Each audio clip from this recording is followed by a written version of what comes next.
Existe um momento na história em que a igreja deixa de ser uma força que influencia a sociedade e passa a ser uma estrutura que a sociedade usa. O problema é que esse momento não vem com aviso. Não existe um ponto claro onde alguém levanta a mão e diz: a partir de hoje nós cruzamos a linha. Ele acontece aos poucos e na maioria das vezes parece uma vitória. E talvez seja exatamente isso que torna tudo mais perigoso. Porque quando a igreja começa a ser usada, ela geralmente acredita que está no auge da sua influência. Para entender isso, a gente precisa voltar alguns séculos. Antes de qualquer poder político, antes de qualquer privilégio, a igreja cristã era um movimento marginal, perseguido, sem estrutura estatal, sem apoio institucional, e ainda assim crescia. Crescia não porque controlava o poder, mas porque transformava pessoas.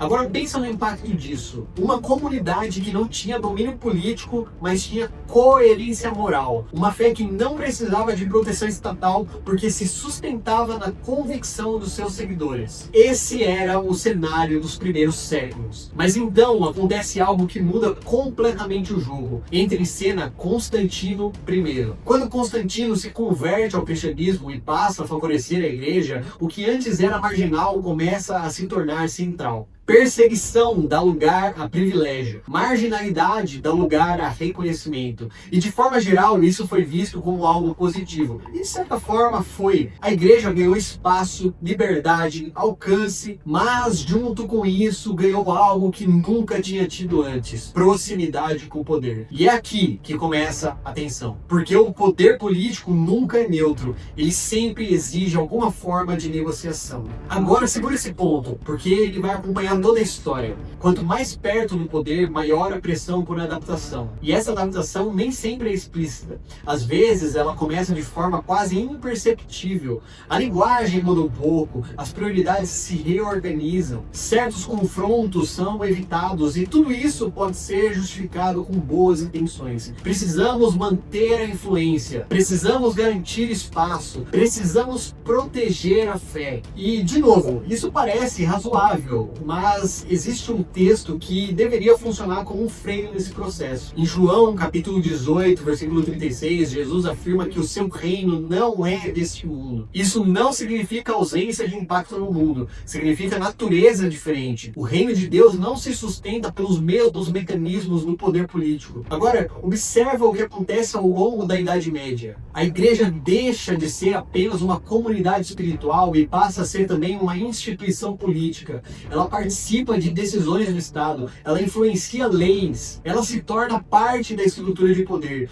E com isso, algo muda. Não de forma imediata, mas progressiva. A fé que antes confrontava o sistema começa a funcionar dentro do sistema. E quando isso acontece, o nível de confronto tende a diminuir. Porque confrontar o sistema agora significa, em alguma medida, confrontar a si mesmo. E aqui entra o princípio que aparece repetidamente na Bíblia. Em Romanos 12:2, Paulo fala sobre não se conformar com esse mundo. Mas conformidade nem sempre parece rendição. Às vezes ela parece adaptação estratégica. E esse é o ponto onde muitos não percebem a mudança. Porque a igreja ainda fala de Deus, ainda mantém rituais, ainda possui estrutura. Mas a sua função começa a se deslocar. Ela deixa de ser uma voz que corrige o poder e passa a ser uma voz que legitima o poder. E isso é uma mudança profunda. Porque agora a fé não está apenas influenciando, ela está sendo utilizada. E isso não é um julgamento simplista da história. Houve momentos de resistência,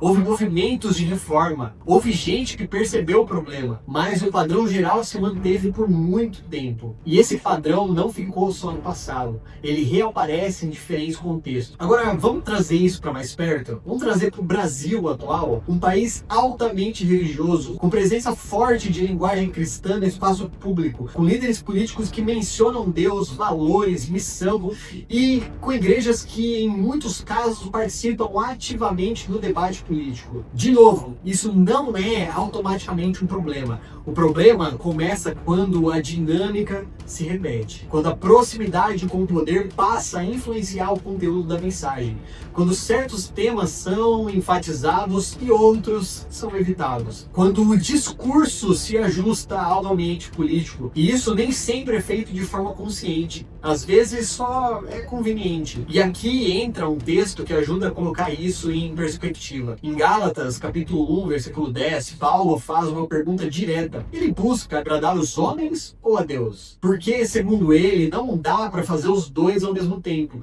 E essa é uma tensão real. Porque agradar ao poder pode garantir espaço, mas manter fidelidade pode custar esse espaço. Agora pensa nisso dentro do contexto atual. Quando a igreja se aproxima demais de um projeto político, ela ganha acesso, ela ganha visibilidade, ela ganha influência aparente, mas junto com isso surge uma expectativa. E expectativa gera pressão. Pressão para não criticar, pressão para não confrontar, pressão para manter o alinhamento. E pouco a pouco a liberdade de falar começa a ser condicionada. E esse é um ponto de virada, porque a partir daí a igreja pode continuar presente, mas já não está livre. E quando não está livre, ela não influencia da mesma forma, ela funciona. E funcionar nesse contexto significa servir a algo maior do que ela mesma. Agora conecta isso com outro princípio. Em Atos capítulo 5, versículo 29, os apóstolos afirmam que importa obedecer a Deus antes dos homens. Isso estabelece um limite. Existe um ponto onde a fidelidade precisa prevalecer, mesmo que custe posição. E esse ponto é exatamente o que define se a igreja está influenciando ou se está sendo usada. Agora vamos organizar tudo isso. No início, a igreja tinha pouca influência institucional, mas alta integridade. Depois ganhou influência e começou a negociar. Em alguns momentos manteve equilíbrio, em outros perdeu. E sempre que perdeu, o padrão foi o mesmo.